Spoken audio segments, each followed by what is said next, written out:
Assalamualaikum, buenos dias, Hap Isabela. Mula sa City Information Office, ako si Christine Lim ang maghahatid sa inyo ng Hap Isabelang balita para sa araw na ito.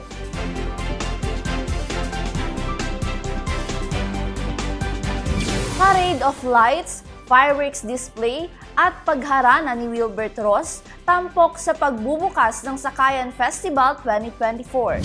Mga produktong tatak Isabela at Agri-Trades ibinida sa Agro-Industrial Fair. Husay at galing sa pagluluto ng mga Isabelenyo ipinamalas sa MasterChef Barangay Cluster Cooking Contest. Mga kalahok ng Sakayan Both Making Contest nagpasiklaban sa pagkamalikhain. Nakakatakam na pagkain na hatid ng Comida Isabela dinagsa sa Plaza Rizal. Kauna-unahang open water swim competition nilahukan ng mahigit 100 na manlalangon. Tandong Ahas National High School wagi sa Quizabela 4.0 Inter-School Competition. Civic Military Parade at Free-Fall Demo naging sentro ng pagdiriwang ng ika-23 taon ng lungsod. Hap Isabela Mobile Library at libreng sine sa Boli muling naghatid ng kasiyahan. Public market ng lungsod naging runway para sa Tepo at Tenun Fashion Show. Pag-iisang dibdib ng 62 magsing irog naghatid ng kilig sa Sakayan Kasalang Bayan. Basilan State College inuwi ang grand prize sa Isabela Cultural Dance Cup. Iba't ibang serbisyong handog ng Dia de Isabeleños muling umarangkada. Libreng serbisyong medical at dental isinagawa kaugnay sa unang taon ng City Health Clinical Laboratory. Pagtatapos ng Sakayan Festival 2024, mas naging makasaysayan dahil sa Sakayan Boat Float Parade. Parade of Lights, fireworks display at pagharana ni Wilbert Ross tampok sa pagbubukas ng Sakayan Festival 2024. Dinagsa ng mga Isabelenyo ang pagbubukas ng taunang Sakayan Festival ngayong taon tangan ang temang La Sakayan, Love Isabela de Basilan bilang pagdiriwang na rin sa ika-23 anibersaryo ng lungsod ng Isabela nitong Abril 25. Sinimulan ang Sakayan Festival ng Parade of Lights kung saan pinangunahan ito ni Punong Lungsod City Jalia Turabin Hataman at Vice-Alcalde Jul Kifli Saliman. Sinamahan sila ni Basilan Lone District Representative at Deputy Minority Leader Mujib Hataman, mga kasapi ng Sangguniang Panlungsod ng Isabela at mga tagapangulo at kawani ng iba't ibang kagawaran ng pamahalaang lokal ng lungsod ng Isabela. Dala-dala ang kanilang mga pailaw at palamuti ay mas pinasaya ang parada ng kinalahukan ng mga kinatawan mula sa mga pwersang pangseguridad na nakahimpil sa lungsod, mga pambansang ahensya ng pamahalaan, mga paaralan at mga organisasyong pangsibika. Hindi rin nagpahuli ang 45 na barangay ng lungsod. Nagtapos ang parada sa may Plaza Rizal kung saan idinaos ang pambungad na palatuntunan ng Sakayan Festival. Sa mensaheng Mayor Dada, bakas ang kanyang kasiyahan sa pagsalubong sa matagumpay na pagbubukas ng Sakayan Festival. Napaka-saya sa Isabela City, tama? Napakaganda ng Isabela City. Napakagaling ng Isabela City, tama? Nakaka-proud maging taga-Isabela. Ipagpatuloy ho natin ang pagbabago. Kami ho ng mga leaders ninyo, mapapalitan kami, matatapos ang termino namin.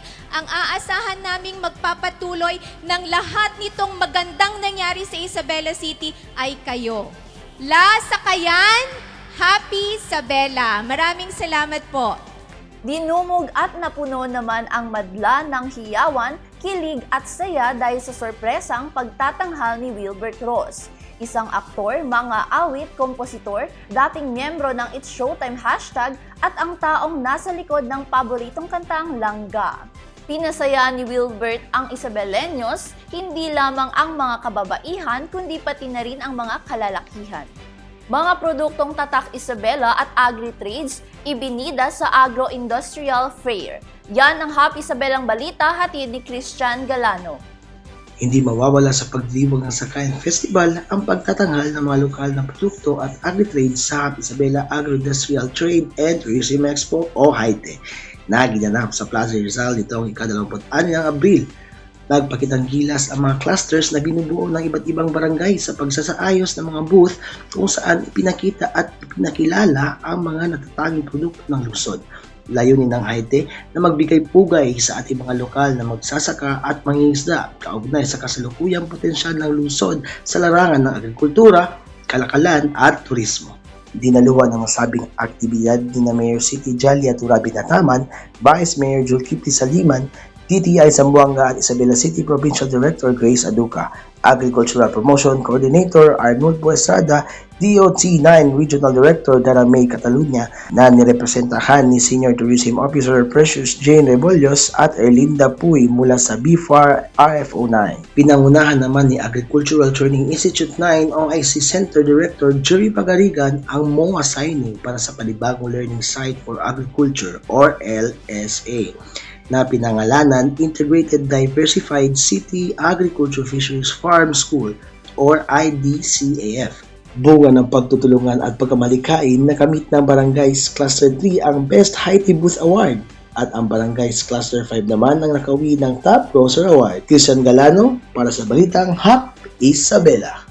Husay at galing sa pagluluto ng Isabeleños ipinamalas sa MasterChef Barangay Cluster Cooking Contest. Ang ulat ni Eunice San Diego. Nakakatakam, nakakaingganyong tikman at siguradong masarap. Ganyan kung mailalarawan ang mga inihaing tatak Isabeleño dishes ng 6 na cluster na binubuo ng iba't ibang barangay sa MasterChef Barangay Cluster Cooking Contest nitong Abril 29 sa Plaza Rizal.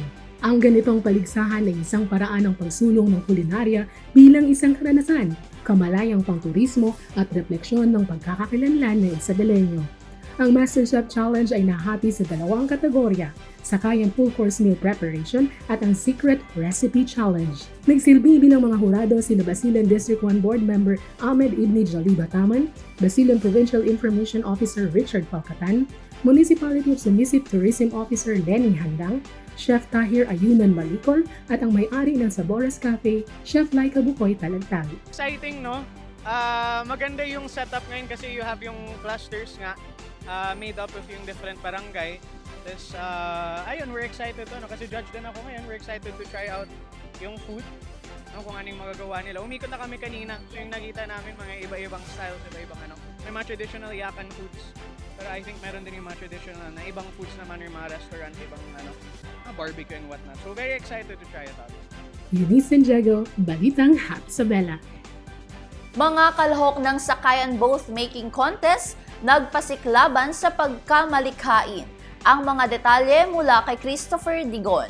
Baon ng dedikasyon, talento, husay at pagkamalikhain, hindi nagpauli ang mga Isabeleño sa pagpapamalas ng aking galing sa Sakayan Boat Making Contest. Ito ay ika-27 ng Abril sa Plaza Rizal. Gamit ang limitado at sariling mga kagamitan, ang mga kalahok ay may kanya-kanyang diskarte at mano-manong gumawa ng maliit na bersyon ng isang sakayan bilang simbolo ng Sakayan Festival at lungsod ng Isabela. Ang nasabing kompetisyon ay idinaos upang mapanatili sa kamalayan ng bawat Isabeleño ang halaga at kahalagahan ng kasaysayan at pagkakakilanlan ng lungsod ng Isabela na siyang buod ng Sakayan Festival. Ang kanilang mga makukulay at nakakamanghang likha ay hindi lamang nagpapakita ng kanilang kasanayan sa paggawa ng sakayan, kundi pati na rin ang kanilang pagmamahal at pagpapahalaga sa ating kultura at tradisyon. Christopher Digon, Balitang Happy Isabela. At sa iba pang mga balita, mula sa unang gabi hanggang sa huling sandali ng Sakayan Festival 2024, dumayo ang maraming tao sa Comida Isabela sa Plaza Rizal upang masaksihan at matikman ang mga nakakatakam at kakaibang lutuing hatid ng local vendors. Assalamualaikum, Buenos Dias, Happy Isabela! At dahil ngayon ay Sakayan na, syempre hindi mawawala ang Comida Isabela! Alas 5 pa lamang ng hapon, sinimulan ng ihanda ang mga food stalls kung saan inihain ang mga pagkain hindi lamang masarap, kundi swak na swak sa budget. Kaya naman sa loob lamang ng ilang gabi ay umabot sa 903,746 pesos ang total sales, mahigit doble sa kinita ng nakaraang Comida Isabela. Nagpapatunay lamang ito ng pagiging matagumpay ng Sakayan Festival 2024 na hindi lamang nagpapakita ng kayamanan ng lokal na kultura at tradisyon, kundi pati na rin ang kahalagahan ng suporta sa mga lokal na negosyo at industriya. Kauna-unahang open water swim competition, nilahukan ng mahigit na 100 manlalangoy. Yan ang balitang hatid ni Shane Swaling. Mahigit sa 100 manlalangoy mula pa sa iba't ibang panig ng bansa ang lumahok sa kauna-unahan at pinakamalaking open water swim competition na binansagang Goyak The Happy Isabela Open Water Swim Leg na ginanap sa lungsod ng Isabela noong ika-28 ng Abril. Ang swimming challenge na ito ay isa sa mga pinakainaabangan sa Sakayan Festival 2024. Bagamat hindi maiiwasan ang pagod na naramdaman ng mga manlalangoy, hindi umano ito naging hadlang upang sumuko at tumigil sa kompetisyon. Mas naging determinado pa ang mga manlalaro at hindi maiwasang mamangha dahil na rin sa angking ganda at kalinisan ng karagatan at mga coral o isda na kanilang nakita mula sa paglangoy. Para ma-experience, ang sarap ng experience, ang ganda ng experience. Don't worry, marami na worry sa akin kasi wala akong goggles, but for the information of everyone, di ako sanay mag-goggles, mas istorbo siya para sa akin sa daming corals, ang gaganda. Isabela Basilan, kailangan niyo pangalagaan yung yung coral reef, ang ganda talaga.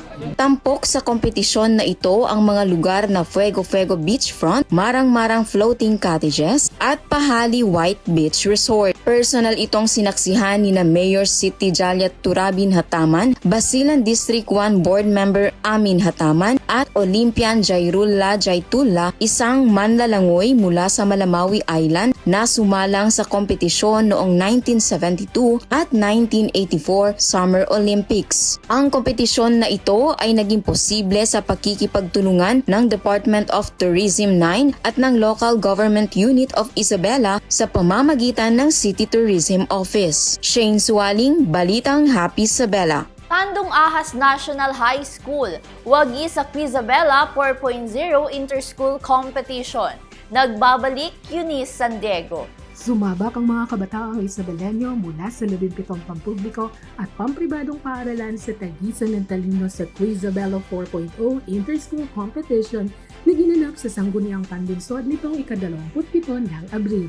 Tampok sa kompetisyong ito ang mga katanungang may kaugnayan sa kasaysayan, karangalan at mga kaganapan ng lungsod. So, nandito po tayo ngayon para makibahagi sa ating Last Sakayan Festival at hindi nawawala po ang ating Quizabela that we have started during the pandemic 4 years ago. It's actually an inter-school quiz ball participated by 16, but this year meron tayong 17 high schools na nag-join ng ating quiz ball for this year. So palakpakan nyo po ang inyong mga sarili. As much as possible, the City Government of Isabela sa pamumuno ng ating Mayora, Mayor Dada, gusto po natin maging inclusive ang ating mga activities, events, organized during the Sakayan. Bagamat lahat ng kalahok ay nagpamalas ng aking husay, ang tanging nakatungtong sa final round ay ang mga kalahok ng Claret College of Isabela, Tandong Ahas National High School at Comtech. Sa nakakatensyong kompetisyon dahil isang kalahok na lamang mula sa bawat paaralan ng nagtagisan ay bunga ng dedikasyon, tibay ng loob at determinasyon na sungkit ng Tandong Ahas National High School ang pagkapanalo. Nag-uwi sila ng 20,000 cash prize. Super kinakabahan po talaga ako kasi ako na lang yung nandun, wala na tong dalawa. Pero I managed to naman po. So I'm super happy. Wow, ang galing-galing naman niya talaga. Sobrang galing niya. And congratulations again ha. May gusto ba kayong batiin or pasalamatan?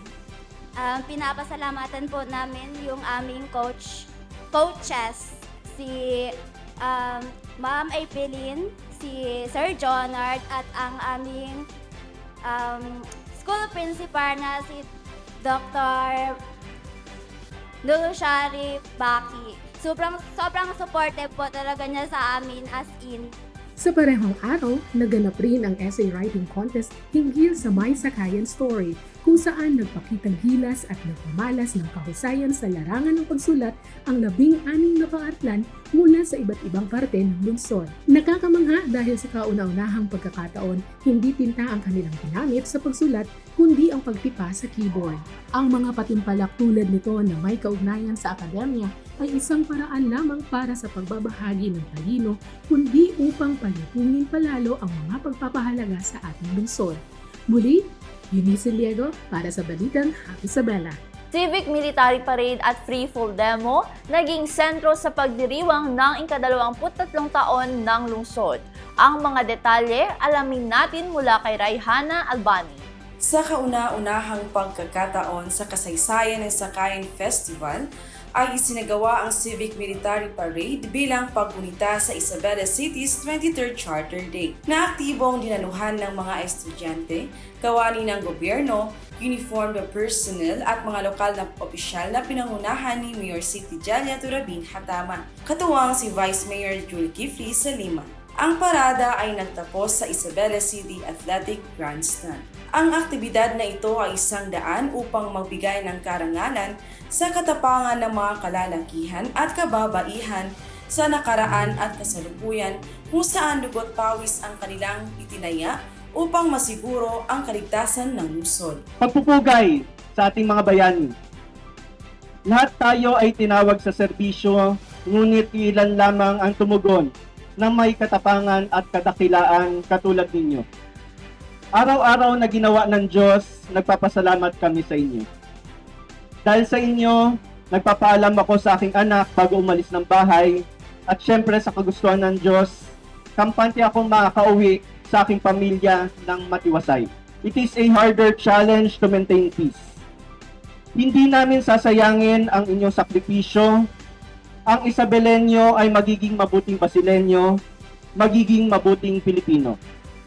Pagpupugay sa ating mga bayani, Isabelenyo, Basilenyo, Pilipino. I am deeply honored to witness a superb demonstration and gallant exhibition of our partners from the AFP, the PNP, PIDEA, Philippine Coast Guard, BJMP, BFP, CDRRMO, the LGU Security Division, and our ROTC. This historic event stands as a witness to our city's strength, heritage, and values, serving as a powerful symbol that upholds our identity, security, and prestige. Let us march forward hand in hand, hearts filled with pride for our history, gratitude for our present, and hope for a prosperous future for Isabela City. Kung ano ang nangyari sa Basilan ngayon. Saksi ang mga general na andito na kasama natin ngayon dahil company commanders pa lang po sila ay assigned na sila rito at kinukwento nila sa atin kung ano yung kwento nila noon. Sa huli, sa inyong lahat, salamat sa kauna-unahang pagkakataon at pagbibigay ng pugay ng Isabela City sa inyo mula sa kaibuturan ng aking puso at mula sa aking opisina. Maraming salamat sa inyong kontribusyon, sa inyong sakripisyo at paghihirap sa bayan. Alam namin napakahirap ng trabaho nyo, pero sinuong nyo, iniwan nyo ang inyong pamilya at suungin ang kamatayan upang lumaya lang ang ating bayan, ang ating lalawigan. Sa lahat at sa huli, maraming salamat sa inyo. Mabuhay po kayo. Sinundan ang parada ng isang nakakamanghang aktibidad, ang sustainment jump o ang pre-fall demo ng Special Forces team ng 4th SF Battalion. Ang military freefall ay isang uri ng skydiving na kadalasang ginagamit sa militar. Bit-bit ang mga katagang #HappyIsabela at Happy Sakayan Festival. Ang mga sundalo o kawani ng militar ay bumaba mula sa eroplano gamit ang parachute upang makalapit sa lupa ng maingat at maayos. Rayhana Albani para sa Balitang Hub Isabela. Hub Isabela Mobile Library, Mobile Kitchen at libreng sine sa Boli muling naghatid ng kasiyahan. Napuno ng kasiyahan ang mga cute na chikiting mula sa komunidad ng Timpul at Seaside dahil sa isa na namang pagkakataon ay muling bumisita ang Hub Isabela Mobile Library at Mobile Kitchen sa J.W. Strong Boulevard nitong Abril 27. Mas naging makabuluhan ang paghatid ng reading session para sa 40 bata dahil personal na pinangunahan ni Mayor City Joliet Robin-Hataman ang pagbasa ng Big Book. Aktibong nakinig at mababakas ang tuwa mula sa kanila dahil na rin sa sorpresang notebooks, loot bags at coloring book. Natuwa rin ang mga bata dahil sa masarap at masustansyang arroz caldo na handog ng Hub Isabela Mobile Kitchen. Tinundan naman ito ng film showing o mas kilala bilang libreng sine sa Boli na naging posible dahil sa IT Services Division.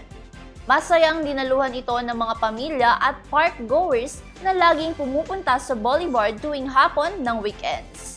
Ang ganitong inisyatiba ng lokal na pamahalaan ng lungsod na pinamumunuan ni Punong Lungsod Robin-Hataman ay nagpapakita ng malasakit at dedikasyon sa pagpapalaganap ng edukasyon at kasiyahan sa komunidad.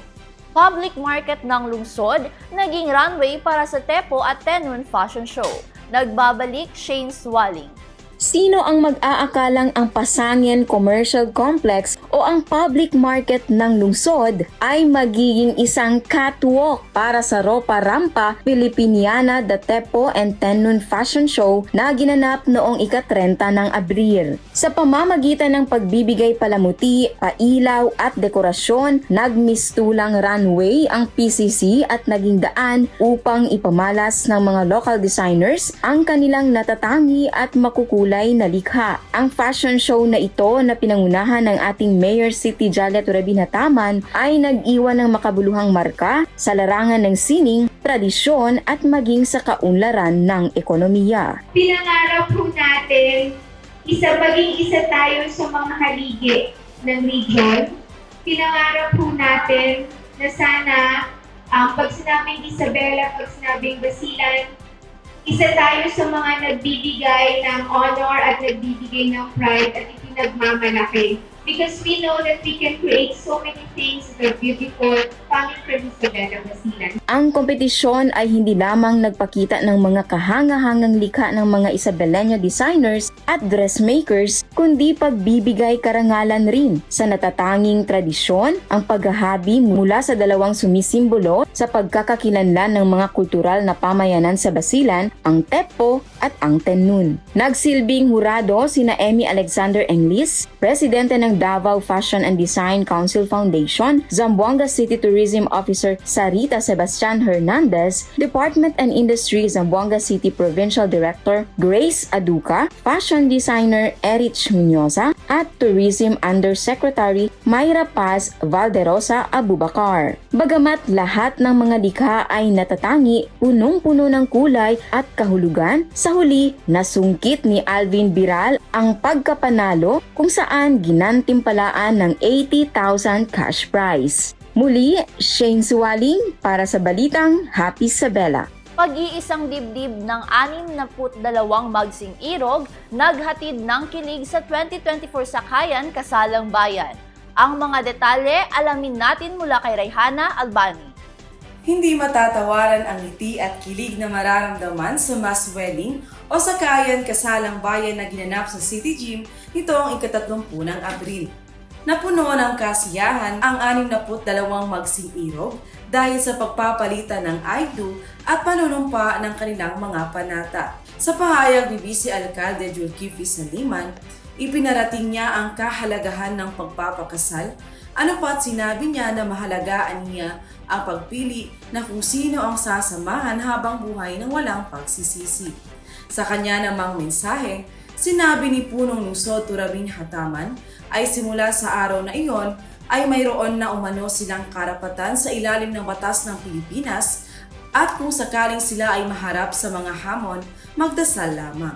Una-una, we'd like to congratulate po all our 61 couples, 62 couples na ikinasal po sa ating ginanap na mass wedding ngayon. This is part of our Sakayan, Last Sakayan Festival, and we're very happy na naging parte po tayo ng napakahalagang araw sa buhay nila. Ito ho ay ginagawa natin every Sakayan Festival, tsaka minsan mga twice or 3 times a year natin ginagawa. Minimum po tayo, nakakaabot po tayo ng mga 200 couples every year na ikinakasal. At lahat po yan, dumadaan po muna and facilitated by our City Civil Registrar's Office. Tukang kami tumatok si Karadyan, si Mayor, pagsarang sukol kami niya, panya de, sa ituin. Bukod kami matuk, suportahan na kami, kamiaan. Sobra sa paglasa kami, ang kane, atasan kami, magpakawin ko. Muli, Rayhana Albani para sa Balitang Hap Isabela. Basilan State College. Inuwi ang grand prize sa Isabela Cultural Dance Cup. Nagbabalik Christopher Digon. Napuno ng kulay ang Isabela City Civic and Cultural Center dahil sa ginanap na Isabela The Inter-School Cultural Dance Competition nitong unang araw ng Mayo. 6 na paaralan ang nagpamalas ng aking husay, galing, talento at determinasyon sa pagsasayaw ng natatanging kultura at tradisyon na taglay ng ating lungsod. Mula sa kanilang mga kasuotan, musika at mga galaw, mararamdaman ang pagpapalaga sa larangan ng sining at kasaysayan. Sa pagpapakita ng mayabong na kultura ng tausug, nagwagi ang Basilan State College at nakamit ang gantimpalang 100,000 cash prize at plaque of recognition. I think during the street dance pala, I think everyone did great naman, and I think even us from Basilan State College did our very best from the unity dance up to the final dance. To actually add is that we are here not just to give a jaw-dropping and nerve-wracking performance, but we are actually here to make history. Muli, Christopher Digon para sa Balitang Happy Isabela. Iba't ibang serbisyong handog ng Dia de Isabeleños muling umarangkada.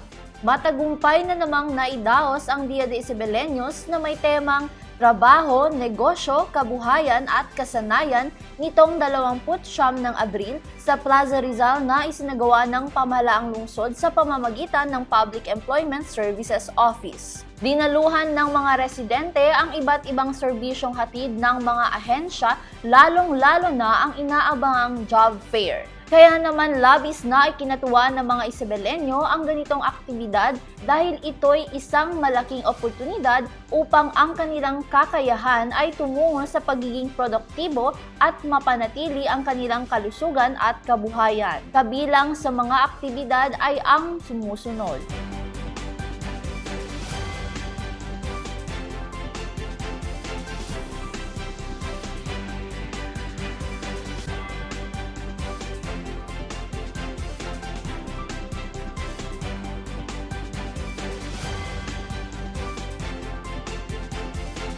Ang pagsama-sama ng iba't ibang ahensya ng lokal na pamahalaan ay nagpapakita ng kolektibong pagsisikap upang matugunan ang mga pangangailangan ng mga mamamayan at mapalakas ang kanilang kapasidad na umunlad at magtagumpay sa kanilang komunidad. Dito ako ngayon sa Isabela City Plaza upang maghanap ng job opportunity, at sa aking experience dito ay napakainam sapagkat convenient na siya sa maraming tao. Nandito ngayon ang mga Basileños from different localities and places para maghanap ng job opportunities. And napakainam nitong job fair kasi it provides different kinds of job opportunities as well as services para sa hindi lamang mga Isabeleños kundi the whole Basileños. That is why, thank you for the City Government of Isabela. As Isabeleño, nagpapasalamat ako sa ating gobyerno, lalong-lalo na kay Mayor Dada na nagbigay ng oportunidad dito sa Isabela ng ganitong mga klaseng activities dito sa Isabela City. Yung mga job, like for example, yung mga job seeker, meron tayong dole, tapos yung mga ibang agency nandito sa ating Isabela City. Libreng serbisyong medikal at dental isinagawa kaugnay sa unang taon ng City Health Clinical Laboratory. Yan ang Hap Isabelang balitang hatid ni Kit Galos. Nagsagawa ng isang medical dental outreach ang City Health Office sa ilalim ng pamumuno ng CHO Dr. Maureen Ismail Lasix bilang pagdiriwang sa ikaunang anibersaryo ng City Health Clinical Laboratory at kaugnay na rin sa Sakayan Festival 2024 nitong ika-30 ng Abril. Nakapaglingkod sila sa 100 individual para sa mga medikal na pagsusuri sa kalusugan at nagbigay ng libreng serbisyong dental para sa 50 pasyente. Natuwa ang mga residente dahil sa paghahandog ng mga sumusunod na serbisyo, complimentary medical check-ups, pagbunot ng sirang ngipin, libreng pag-eksamen sa laboratorio at libreng mga gamot at vitamina. Buong umaga ay naroon sina Dr. Ismail Lasix, Dr. Rehab Hayre, Dr. Sulaiman Taasin, Dr. Nujum Dato Indal at Dr. Abdul Manar Salidin, mga nurse, medical technologists at iba pang kawani ng CHO upang makapaglingkod sa mga Isabelenyo na dumayo sa nasabing outreach. Sige po, unang-una po, marami kaming mga servisyong inaalay para sa mga taga-Isabelenyo. Unang-una po yung oral health education. Then pumupunta din po kami sa mga barangay at sa mga daycare centers para pagtuunan po ng pansin ang mga school children natin, particularly po yung preschooler. At nagbibigay din po pa kami ng free oral prophylaxis cleaning po yan sa mga buntis naman po. Free po yan, walang bayad po para sa mga buntis. At saka yung fluoride din po, wala po din bayad yun. Ang pagtatayo ng Isabela City Health Clinical Laboratory ay naglalayong magbigay ng mga serbisyong may kaugnay sa mga laboratory testing para sa nangangailangan at maghihirap na individual at upang makaagapay sa mga planong pangkalusugan ng pamahalaang lokal. Kit Galos, Balitang Happy Isabela. Pagtatapos ng Sakayan Festival 2024, mas naging makasaysayan dahil sa Sakayan Boat Float Parade. Sa isa na namang pagkakataon, idinaos ang isa sa pinakamahalagang bahagi at pinaka-inaabangan sa Sakayan Festival, ang Sakayan Boat Float Parade. Ito ay isang kompetisyon kung saan ipinapamalas ng iba't ibang grupo at organisasyon ang kanilang mga sakayan na sumisimbolo sa iba't ibang ethno-linguistic groups na matatagpuan sa lungsod ng Isabela. Nagpakitang gilas ang iba't ibang paaralan at grupo. Kasama rito ang Claret College of Isabela na nagdala ng sining ng Maguindanao, ang Department of Education Isabela City na nagbigay pugay sa Tagalog, at ang Chinese ng Department of Public Works and Highways. Ilocano naman ang sa Fraternal Order of Eagles Philippines, Yakan ng Infante Hospital, American ng JCI Metro Basilan, Maranao ng NCIP Basilan, Chabacano ng Taugama Phi Triskelion de Basilan, Tausug ng Thyrogene Phi International Basilan, at Ilonggo ng Curban Institute Technology Training and Assessment Center. Ngayong taon, ang NCIP Basilan ang itinanghal na nagwagi matapos ipakita ang kahalagahan ng kultura at tradisyon ng Maranao. Bilang gantimpala, nag-uwi sila ng cash prize na nagkakahalaga ng 120,000 pesos. Pagkatapos ng masayang Sakayan Boat Float Parade, nagtapos ang Sakayan Festival sa Isabela City Park ng Fuego Beachfront.